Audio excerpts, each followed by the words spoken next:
Ողջույն գործար ալիքի սիրելի ռադիոլսողներ եւ ռադիոդիտողներ, տաղավարում կրկին ես եմ Ծովինար Սարգսյանը եւ ինչպես յուրաքանչյուր շաբաթ, այս շաբաթ եւս անդրադարձ ենք կատարում հայոց աշխարհի գործարարներին, փորձագետներին եւ տաղավարում հյուրընկալում ենք բավականին փորձառու անհատների, ովքեր կիսվում են իրենց գիտելիքով, փորձով եւ ոլորտում տեղի ունեցող հետաքրքիր իրադարձություններով։ Այսօրվա իմ հյուրին մեծ սիրով ներկայացնեմ Տիգրանը Բալոյան, ողջույն Տիգրան։ Ողջույն։ Մեր ռադիոլսողներին եւ ռադիոդիտողներին տեղեկացնեմ, որ Տիգրանը հանդիսանում է Status Holding ընկերության համահիմնադիրը, ընկերություն, որը զբաղվում է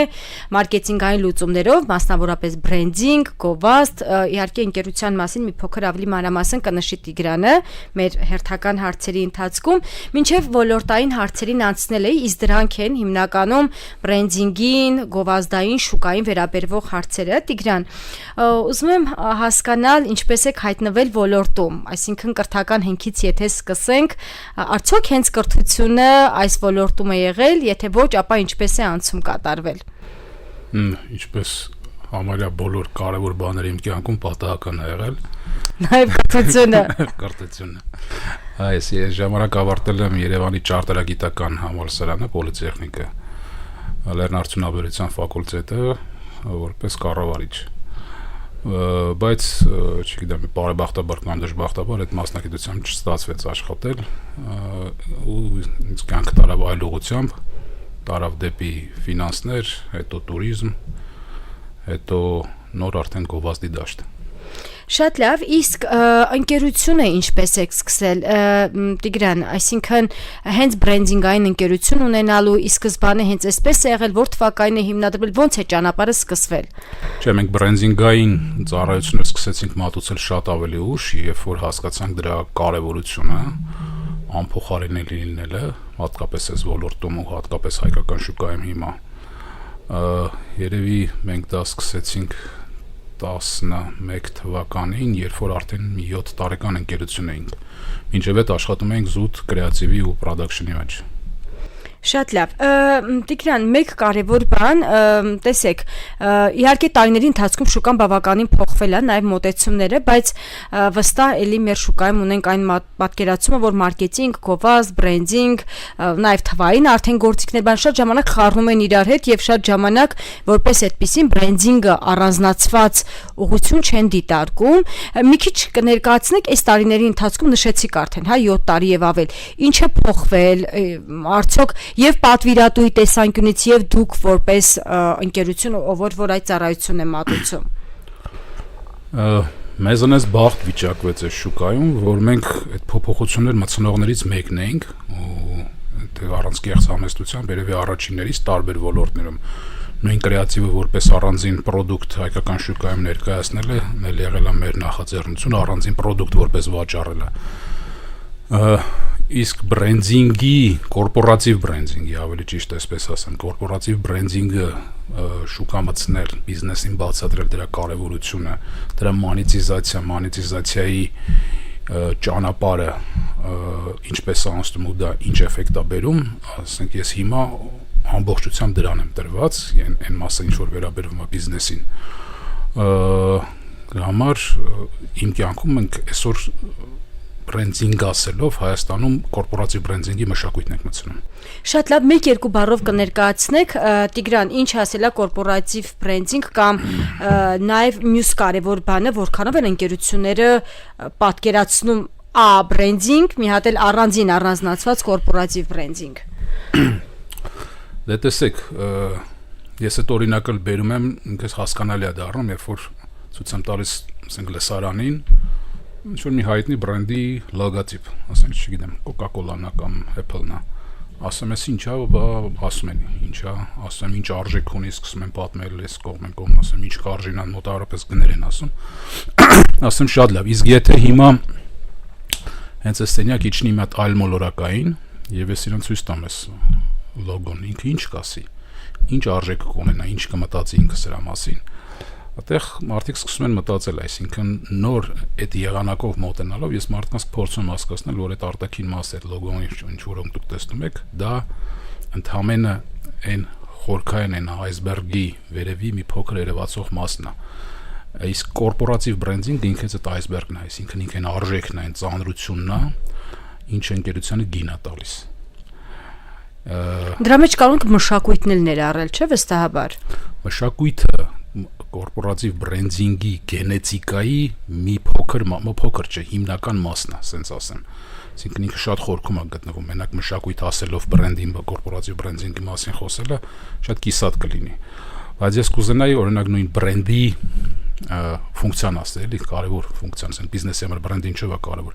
Ամենակարևորը որ նա արժեք է բարձրացնում։ Այո։ Տեսեք, ես վերջերս մի հատ կարևոր բան կարդացի, որ երբ որ դու Մակենզի ինստիտուտներ հետ կարծեմ այդ հետազոտությունները, ասում եմ, եթե դու կարողանում ես ապրանքի գինը 1%-ով բարձրացնել, դա քո շահույթի վրա 3%-ով երևում է, այսինքն շահույթը 3%-ով աճում է։ Խոսքը գնի բարձրացման մասին է։ Մեր մոտ շուկայում այն ինչ որ մենք ենք տեսնում, բոլորը խոսում են վաճառքի մասին, վաճառք, շատ վաճառքը ինչ գնով են նրանք ստանում, այսինքն իրանք մարքեթինգային ինչ ծախսեր են անում, որպեսզի ավել վաճառք ցույց տան, այդքան ֆինանսական մասի վրա չեն խորանում, այսինքն վերջում իրանք ինչ է մնում, իրանք մեծ գումար են ծախսում մարքեթինգային արժեվի վրա, ինչ որ միաժամանակ վաճառք ավելացնում են, բայց վերջում ինչ է ստացվում, ֆինանսական արդյունքն ինչ է լինում։ Բոլոր լուրջ հետազոտությունները ցույց են տալիս ու լուրջ բիզնեսմենները ում հետ ես որ խոսում եմ, ասում եմ, եթե ուզում ես բիզնես կայացնես, պետք է ապրանքը թանկ կարողանաս վաճառես։ Բրենդինգի միտքը դա է, որ դու կարողանաս քո ապրանքը ճիշտ դիրքավորես ու ավելի թանկ վաճառես իրեն հավելյալ արժեք տալով։ Հավելյալ արժեք տալ, այդ նշանակում է իրան իմաստ տալ, այսինքն այդ իմաստը տրվում է կորպորատիվ բրենդինգի գործիքներն օգտագործելով։ Շատ լավ, Տիգրան, այստեղ արդեն լրացուցիչ հարց եմ ուզում ուղղել, տեսեք, մենք վստահաբար գիտենք շատ օրինակներ, որ ընկերությունները բավականին մեծ միջոցներ են ծախսում գեղեցիկ, օրինակ տարբերանշան ստեղծելու, սլոգան ստեղծելու, մի խոսքով, այդ բոլոր բրենդինգի դետալները անելու մեջ, բայց այստեղ երկու կարևոր հիմնական խնդիրներ են լինում՝ ադրա իմպլեմենտացիան, այսինքն որ այն ինչ իրենք ստեղծել են, դա իսկապես հասնի թիրախային լսանին, եւ երկրորդը, արդյոք հենց ընկերության ներկայացուցիչները, ովքեր որ իրանց առանջին սպառողն են, հա, եթե սենց ճակերտներով ասենք, շատ դեպքերում չեն ընկալում, այսինքն ինքը ուղղակի լինում է գեղեցիկ տարբերանշան, գեղեցիկ ինչ որ կարգախոսներով, արժեքներով, բայց ինքը որպես այդպեսին կենսունակ չի լինում։ Սրա հետ կապված ինչ կասեք։ Եկեք ես ձեր ասացից արժեքներից բռնվեմ ու պատասխանեմ այդ ձեր հարցին, դա։ Հիմա շատ մոդայիկ է, որ մտնում ես մեծ ընկերություններ, դու տեղ տեսնում ես, որ մեծ տարերով, թանկ տարերով գրված է իրանց արժեքները։ Այո։ Մեծ կազմակերպություն է մտել, ֆինանսական, չեմ ուզում անվտանգորն է, ու այդպես մեծ սիրուն գրած էր իրանց արժեքները, բավականին հետաքրքիր սիրուն արժեքներ էին գրած։ Ու իրանց վարչության պետերից մեկն էր անցնում։ Ես ասացի մի րոպե, ասես կասես ձեր արժեքները, որոնք ես զարմացած որ ես էր նայում։ Ու այդ արժեքները իր գլխի վրա գրած էր։ Այսինքն իրանք ամեն օր մտնում են հիմնարկ, այդ արժեքները կարդում են, բայց իրանք չգիտեն իրանք արժեքները որն է։ Իսկ ինչով է դա այդ արժեքները կարևոր։ Ես այդ օրինակը բազմիցս բերում եմ, ու սա բրենդինգի մի կտորի մենակ բացահայտումն է, թե ինքը ոնց է աշխատում, ինչ օգուտներ է տալիս։ Տեսեք, կան աշխատողներ, ովքեր ժամը 9-ից մինչև 6 են աշխատում, նայում են ժամը 6 հենց եղավ, միանգամից անջատում ու դուրս են գալիս, այսինքն իրանց համար այդտեղ գտնվելը, ավել րոպե գտնվելը դա տանջանք է։ Ու կան ընկերություններ, որտեղ աշխատողները նույնիսկ չեն նկատում ոնց այդ ժամը 6-ն անցնում, դրանից հետո նստում են մի հատ իրար հետ սուրճ են խմում կամ միասին կոլեկտիվով գնում են ինչ-որ մի հատ կաֆեում են նստում զրուցում են, այսինքն իրանց իրար հետ հետաքրքիր է։ Մարդիկ են, ովքեր իրանց հետ իրար հետ արժեքներ են կիսում, նույն արժեքային հենքի վրա են, հա։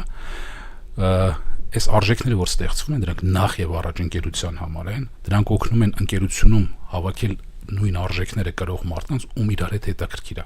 Այդ տեսակ կոլեկտիվները տալիս են շատ ավելի մեծ արդյունք ու ավելի լուրջ արդյունք են տալիս։ Հետո նոր, երբ որ դու դառնում ես արժեք կրող միավոր, դիմացինից ուրիշ մարդիկ ուզում են քո հետ շփվեն, քո արժեքը ճանաչելով, քո արժեքը տեսնելով, դու երբ որ քո արժեքը լուր աշխարհի ես տալիս, քո պրոդուկտի միջոցով, քո կոմունիկացիայի միջոցով, ասենք լինում են անհատներ, հա, ովքեր դառնում են հետաքրքիր, ում համար դու դառնում ես հետաքրքիր, դրանք դառնում են քո արդեն պոտենցիալ կլիենտները։ Էս է աշխատելու եղանակը,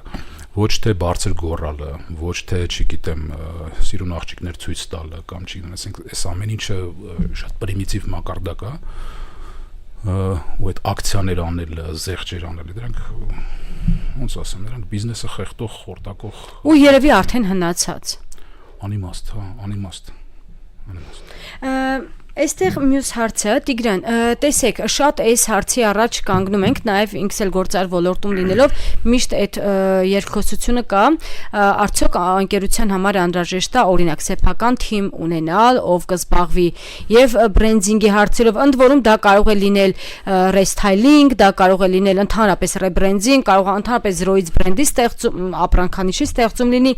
եւ երկրորդ տարբերակը պատվիրակել արդեն մասնագիտացված ընկերությունների, ովքեր ունեն տարիների փորձ, հմտություն, գիտելիք, շուկան լավ տիրապետում են ու միշտ նաև ընտրությունից հետո այս հարցն այլում, որ outsource ընկերությունները ավելի թանկ են։ Կամ չգիտեմ, outsource ընկերությունները ամեն դեպքում հետո իրենց հետ չեն մնալու, բայց թիմը շարունակելու է մնալ, աշխատել, իմպլեմենտացնել եւ այլն։ Կամ հիբրիդ տարբերակը, ինչպես նշեցինք, եւ, հա, այսինքն ունենալ ներսում թիմ եւ նաեւ outsource անել։ Երևի սխալ կլինի հարցը ձևակերպեն, որ մոտեցումն է ճիշտ, որտեղ իրավիճակային է, բայց ձեր փորձը ինչա ցույց տալիս։ Կամ այստեղ ոնց ճիշտ որոշում կայացնել, կողմնորոշվել։ Սա երևի ավելի գործատուների, այսինքն պատվիրատուի տեսանկյունից եթե դիտարկենք։ Որը հարց տվեցիք, ես երևի երկար կպատասխանեմ, բայց կարևոր հարց է։ Նախ կարճ ասեմ, որ outsource-ը թանկ է, հա, ոչ մի բան ինքնանպատակ թանկ չի կարող լինել։ Եթե թանկ է, ուրեմն իրան արդարացնում է, ուրեմն արդարացի թանկ է։ Հակառակ դեպքում այդ ընկերությունը չէր լինի շուկայում։ Այդ առաջինը։ Ինչ վերաբերում է, որ ընկերության ներսում բրենդ ստեղծվի, դա բացառվում է։ Բրենդինգ անելը դա շատ բարդ գործ է ու խորը մասնագիտացում ունեցող մարդկանց գործ է, բաների մասնագետների հավաքածու պետք է լինի, որը որոշակի մասնագետների ընդ որում նաև հոգեբանների, որպեսզի կարողանան ճիշտ բրենդ ստեղծել։ Այսինքն դա բացառում է, որ ինչ-որ մի ընկերություն իրան ներսում բրենդ ստեղծի, դա բան չկա, պրակտիկա չկա։ Ինչ վերաբերվում է մարքեթինգի բաժնին, տեսեք, այսօր մեծ անջրպետ կա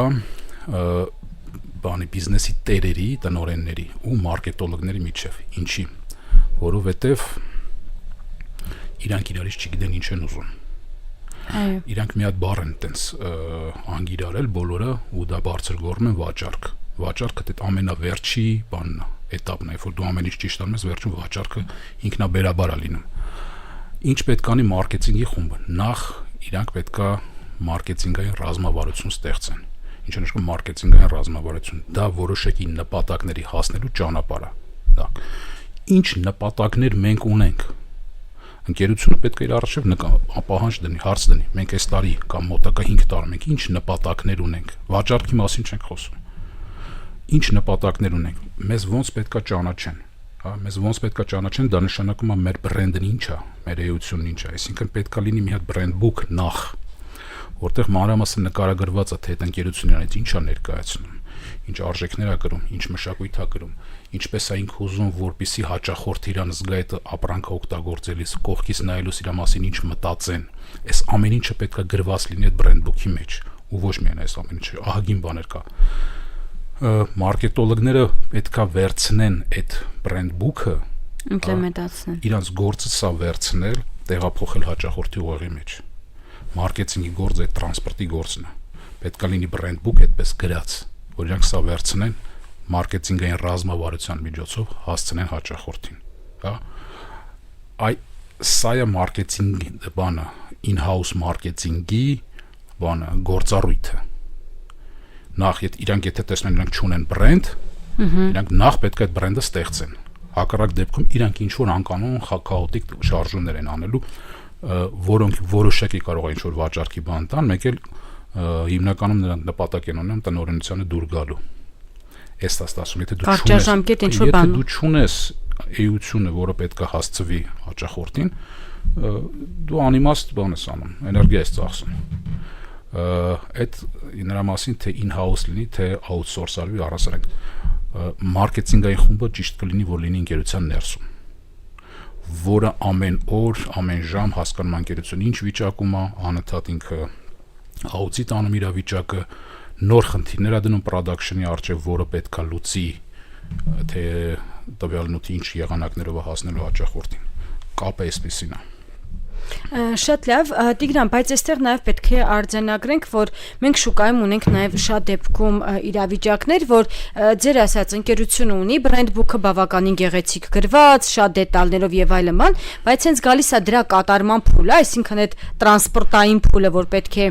հասցնել շուկա, սպառողի գիտակցությանը, այստեղ խնդիր է լինում ու արդյոք համաձայն եք այն մտքით, որ երբեմն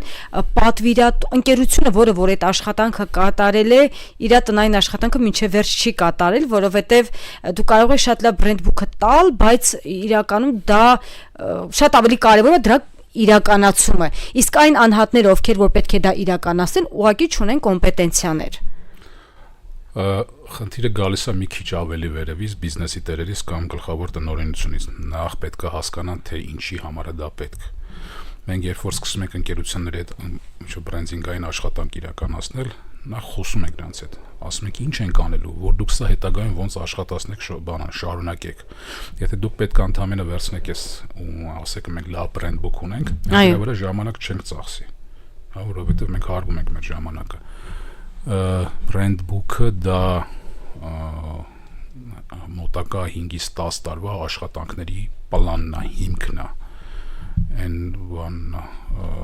ուղեցույցն է, թե դու ոնց պետք է աշխատես, ուր պետք է գնաս։ Ընկերությունները, ովքեր ունեն brand book ու դա չեն օգտագործում, այդ հանցագործությունն է իրանց հանդեպ, բայց ես էլ եմ ասում, brand book-ը շատ ժամանակ այդ brand book-ը չի, ինչ որ մերոնք պատկերացնում են, որովհետև հիմնականում մեծամասամբ ես որ հանդիպում եմ հայկական կամպանիաների brand book-երին, դրանք գեղեցիկ նկարագրված լոգոներն են, անունը ֆիրմերի ոճն է, դրանց իմպլեմենտացիան է տարբեր կրիչների վրա, կարգախոս է մաքսիմում, ում երկու հատ տենց շատ չեմ ուզում անկեղծ ասած փնովեմ, բայց իրանք կիսատ են։ Դրա համար, երբ որ դու դառնաս մարքեթինգ, ավելի շատ logo book է, ոչ թե brand book։ Եթե տերմինոլոգիան բան խոսենք,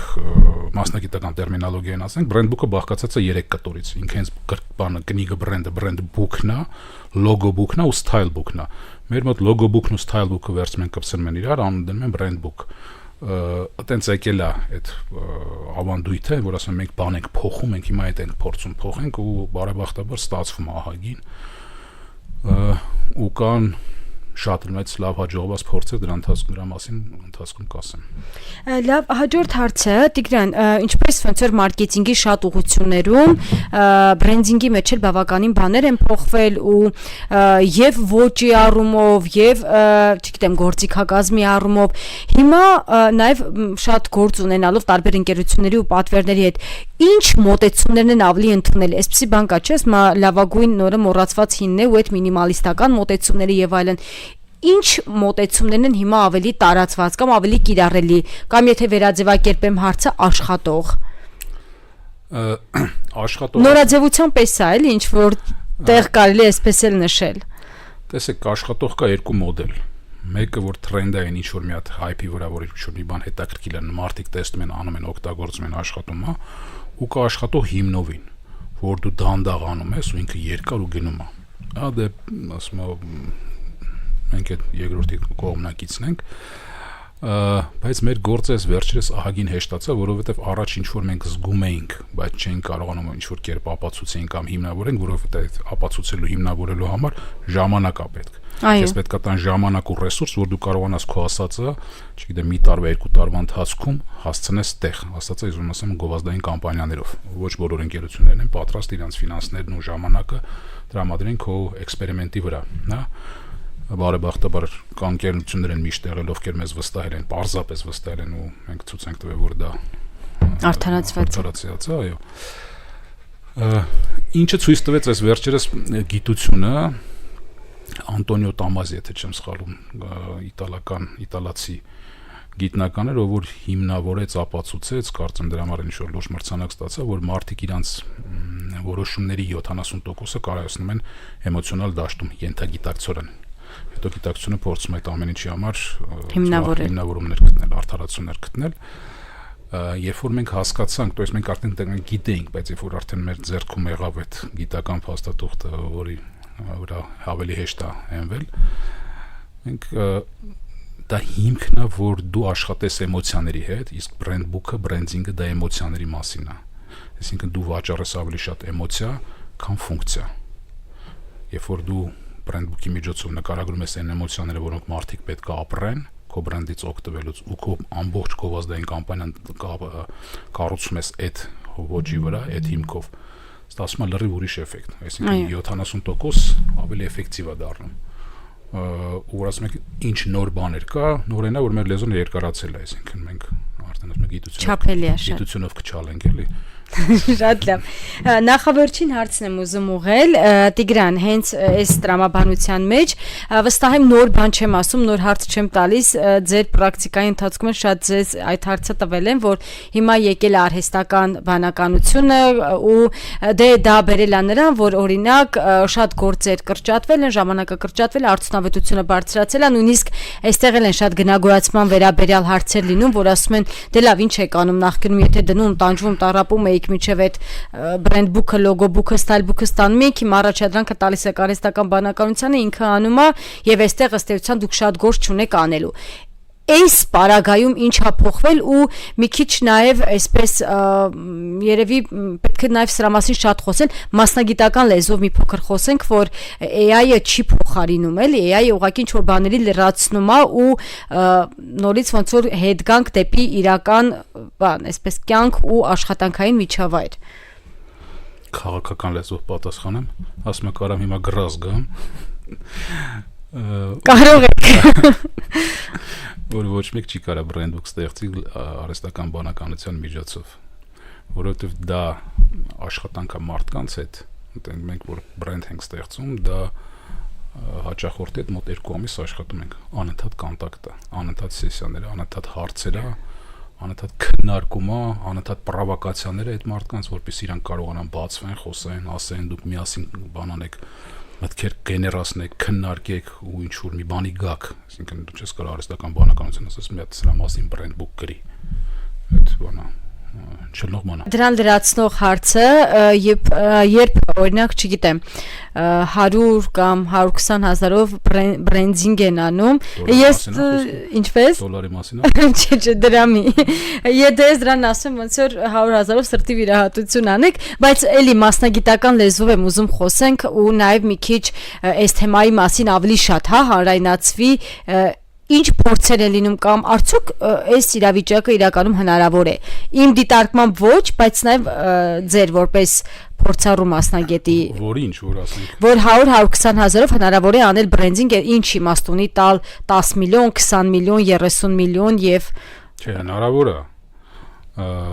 Ուղղակի մարդկանց այդ մարդիկ ուղղակի իրենց այդ 100-120 հազար փողը ձեռը կրակն են ընկնում, էլի, այսինքն չգիտեն ինչ անեն, ոնց ծախսեն, տանում նվեր են տալիս ինչ-որ մեկին, որտեղ դա չի կարող աշխատի, չի կարող լինել։ Մենք բրենդը ստեղծում ենք 2-ից 3 ամսում։ Նաև ժամկետն է ուզում հարցնել։ Դրա վրա աշխատում է մոտավորապես 5-ից 6 հոգի, չի կարող 20 հազար դրամ լինի։ Շատ լավ։ Եվ վերջին ամփոփիչ հարցը, Տիգրան, իրականում կարևոր հարցեր քննարկեցինք ու այս թեման նաև կարելի է անվերջ այսպես նաև խորքային հարցերով առաջ գնալ, բայց դե ձեզ վստահաբար կարող են հետևել Facebook-ում, Instagram-ում, LinkedIn-ում, բայց երևի ավելի շատ Facebook-ում, թե որ հարթակներում։ Status Holding ընկերությանը կարող են բոլոր հարթակներում հետևել ու այն անհատները, ովքեր որ հետաքրքրված են այս թեմաներով, բրենդինգ մասնագիտական, ինչ կարդան, ինչ հղումների հետևեն,